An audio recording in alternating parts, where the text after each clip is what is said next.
My name is Johnny Miller. I'm a point blank online tutor, and I write courses and I teach Ableton live courses for point blank. Today I'm just experimenting really, not really putting a track idea together, just working with a little beat and a little piano riff that I've taken from a sound pack I did a video on quite a while ago actually, the Swedish House from Loop Masters, and I wanted to get a little vocal texture, a little vocal backing into this beat, and I picked up recently from Loop Masters the Verbalism sound pack, and this one's quite nice. It's got a whole bunch of different styles of vocal, from raps and spoken word, and we can do without, please believe it. So little short phrases for raps, perfect for dubstep, perfect obviously for hip hop too. We bleed electric. We have me. And lots of little. On my chest. Keep going, yeah. Let it ride. Lots of little vocal hits, again, perfect for dubstep, perfect for sort of leading into a big bass drop on a dubstep track or an R&B track. Anything really. Sung vocals, for coded vocals as well. So if you like the kind of R&B, the auto-tune sound, you got loads of little kind of vocoded and auto-tune samples. That great fun to play with. I've gone for though the minimal cuts, and I like these vocals because they're just very short and they're like little kind of glitchy short stab vocals, and if I just use my arrow keys to just scroll through these, I just like the fact that they're really short, and actually even scrolling through them gives me a little idea of how I can use these. What I'm going to do, I'm going to pick up a whole bunch of these samples. So I'm going to hold down Shift and just click on the top sample there. Now I've highlighted a whole bunch from the Ableton browser. Just going to pick those up and drag those into live. So I've just got a whole bunch of these clips now, and they're all real small. If I just flick through some of them, you can see the waveforms are tiny. None of the warping's on at the moment. I'll switch that on in a moment. But I'm just going to highlight one clip, go down to the bottom with my mouse and click on Shift and click on the bottom one. So now I've got all those clips highlighted as I scroll up and down. I'm going to turn the warping on, and then I'm going to set up a follow action here. Now I did a follow action video a while back. This one's slightly different. I'm going to set up a faster follow action now. Instead of just having, you know, a couple of beats or a one bar on the follow action, I'm just going to set this up so it lasts for a 16th note. So each one of these vocals is actually going to be triggered every 16th note. And to do that, all I need to do is take this one digit here on the follow action, just turn it down to 0, and that will automatically take me to 1/16. And then from there, on the follow action number 1, I'm just going to set up any. So now, as I play the sample at the top, let's say I play just the top clip. Every 16th, we're going to get a different clip in audio track number 1 playing.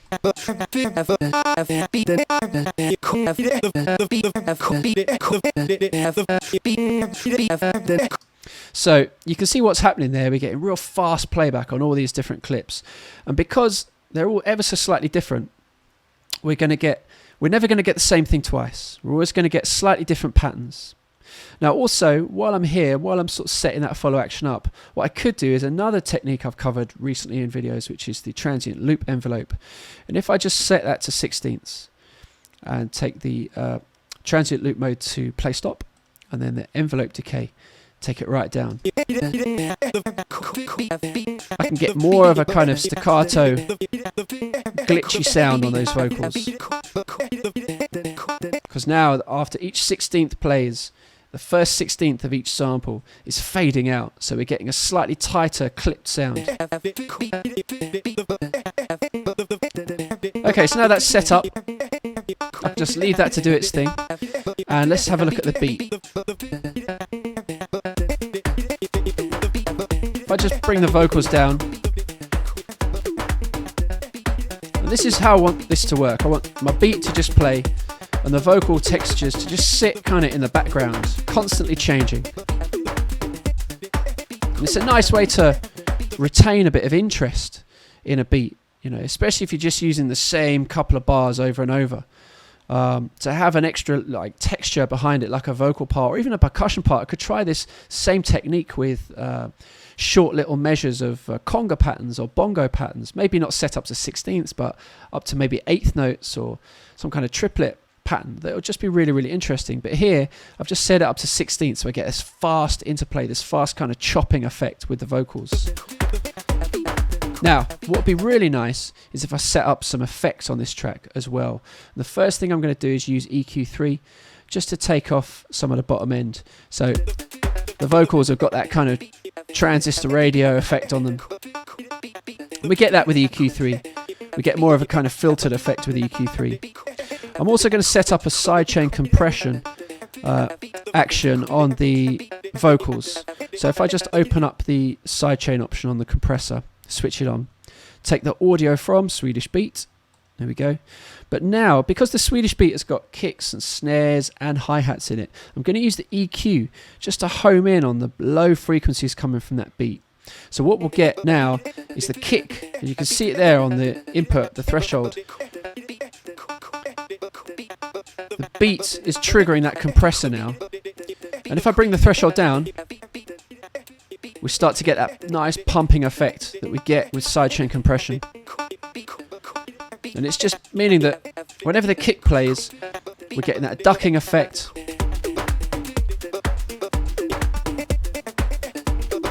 And the vocals just kind of sit at the back.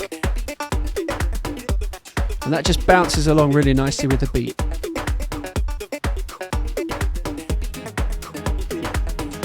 This little riff is just, again, one of the older samples in my collection from the Swedish House sound pack. And all I've done, I've taken the same loop, just transposed one of them up by a few semitones and one of them down by a few semitones. This is the one that's higher register actually. 2 semitones up and the first one 4 semitones down, just to give me a kind of little riff. So that's my little track so far, just an experiment really. I just wanted to see how those vocals would sound with the follow action sat underneath the beat. And it's just going to keep that beat interesting now.